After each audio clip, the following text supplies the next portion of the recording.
ৰামদিয়াৰ হিতৰীতি দুপৰীয়াৰ কিতাপৰ দিন উদযাপন হৰিচন্দ্ৰ ভৰালীৰ অদ্যাৱধি প্ৰকাশিত গ্ৰন্থৰ প্ৰদৰ্শনমূলক সভা সম্পন্ন।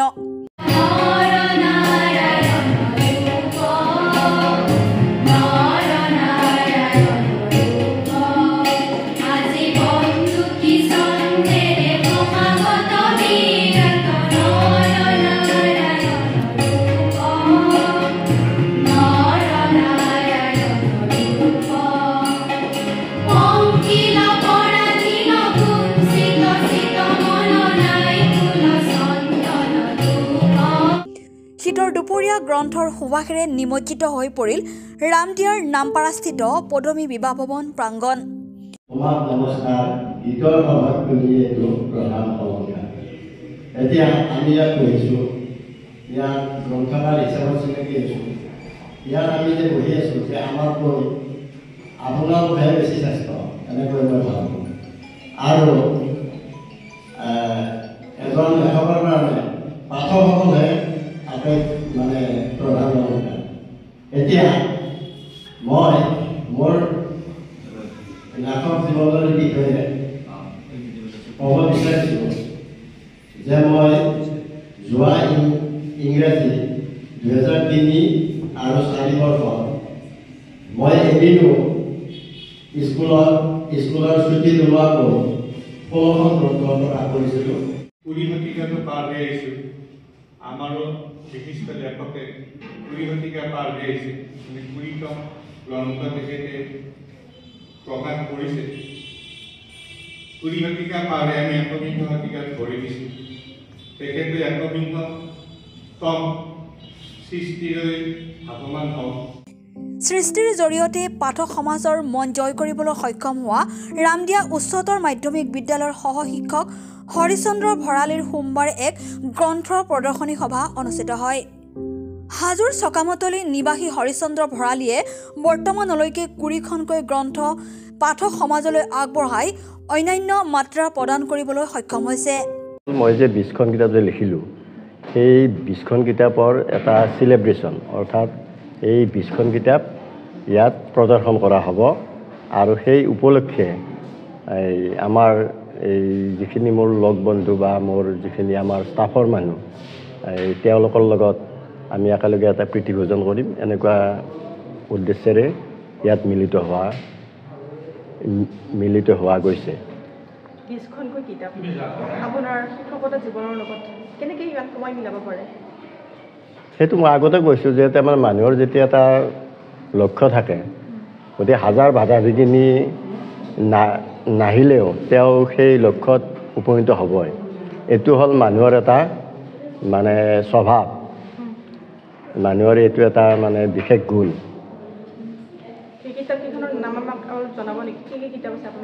কি কিতাপ? মোৰ প্ৰথম কিতাপখন হ'ল মানুহৰ সাধনা, দ্বিতীয় কিতাপখন হ'ল সোণালী, তাৰপিছত সাধাৰণৰ মাজত তুমি অসাধাৰণ হ'বা, তাৰপিছত মানসিক পবিত্ৰতাৰ সাধনা,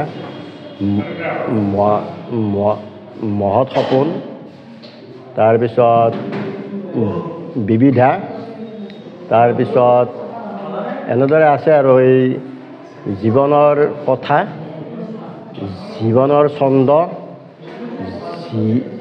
জীৱনৰ অমিয়া, এনেকৈ 20খন কিতাপ। আৰু মোৰ একেবাৰে শেষৰ কিতাপখনৰ নাম হ'ল 20 নম্বৰখনৰ নাম মোৰ জীৱন মোৰ প্ৰেম।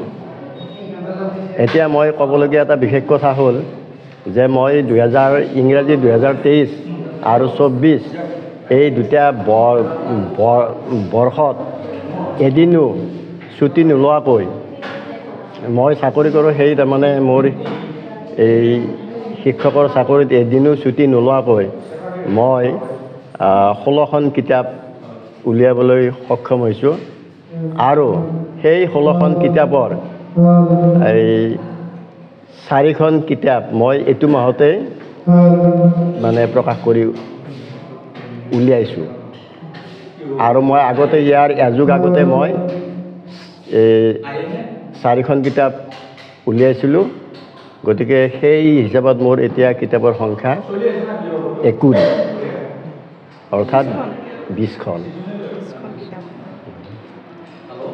আৰু আজিৰ তাৰিখত উন্মূলক সভা আজিৰ তাৰিখত তাৰমানে আমাৰ যিখিনি মানুহ ইয়াত মিলিত হ'ব তেওঁলোকৰ লগত অকণমান ভাৱ বিনিময় হ'ব সেয়ে আৰু বৰ বিশেষ আৰু কথা ৰখা নাই শুভেচ্ছা জনাওঁ আমাৰ ফালৰ পৰা আপোনালৈ ধন্যবাদ মই আমাৰ ৰামদিয়া উচ্চতৰ মাধ্যমিক বিদ্যালয়ৰ শিক্ষক হৰিচন্দ্ৰ ভৰালী ছাৰৰ এই ২০তম যিখন কিতাপ সেইখনৰ উন্মোচনীৰ প্ৰাক মুহূৰ্তত তেখেতলৈ গভীৰ শ্ৰদ্ধা আৰু শুভেচ্ছাৰ লগতে ধন্যবাদ জ্ঞাপন কৰিছোঁ তেখেতৰ এই গ্ৰন্থৰাজিয়ে আমাৰ সমাজত যৎকিঞ্চিত হ'লেও উপকাৰ সাধন কৰিব আমাৰ ছাৰৰ গ্ৰন্থসমূহ মই পঢ়িছোঁ আৰু বিভিন্ন স্তৰৰ আমাৰ যি পঢ়ুৱৈ সেইসকলৰ প্ৰতি লক্ষ্য ৰাখি তেখেতৰ নিজৰ অভিজ্ঞতা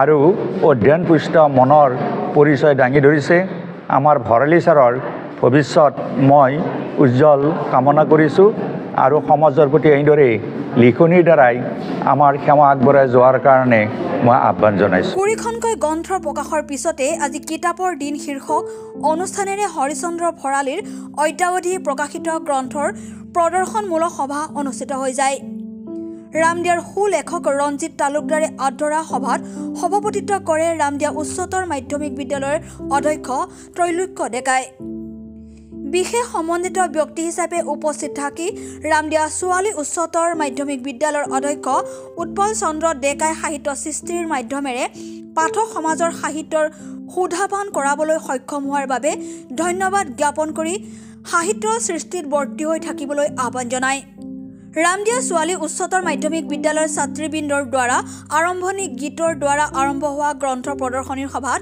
আদৰণি ভাষণ আগবঢ়াই পুথি প্ৰকাশক দিলীপ শৰ্মাই লেখক হৰিচন্দ্ৰ ভৰালীৰ সান্নিধ্যৰ কথা উল্লেখ কৰি কয় যে তেওঁ এগৰাকী সুলেখক হোৱাৰ উপৰিও এগৰাকী ভাল পঢ়ুৱৈও অৰ্ধ শতাধিক সাহিত্যপ্ৰেমী উপস্থিত থকা সভাত ভিন্নজনে প্ৰেৰণামূলক ভাষণ আগবঢ়াই লেখকক উৎসাহিত কৰে শেষত জাতীয় সংগীতেৰে সভাৰ সামৰণি পৰে হাজোৰ পৰা অনামিকা কলিতাৰ ৰিপৰ্ট অপৰূপা টিভি প্ৰিয় দৰ্শক আপোনাক অপৰূপা টিভিৰ তৰফৰ পৰা বিনম্ৰভাৱে অনুৰোধ কৰিছোঁ এই চেনেলটো আপুনি ছাবস্ক্ৰাইব শ্বেয়াৰ ফলোইং লাইক আৰু কমেণ্ট কৰি লগতে কাষতে থকা বেল আইকনটো ক্লিক কৰি আমাক আপুনি সহায় কৰে যেন আপোনাৰ এই সহায় সহযোগিতাই অপৰূপা টিভি চেনেলটোক জীয়াই ৰখাত বিশেষভাৱে সহায় কৰিব যদি আপুনি অপৰূপা টিভি চেনেলটোক ফেচবুক ইউটিউব বা ইনষ্টাগ্ৰামত সদায় চাব বিচাৰে তেন্তে আপুনি আজিয়ে এতিয়াই চেনেলটো ফলোইং ছাবস্ক্ৰাইব আৰু লাইক কৰি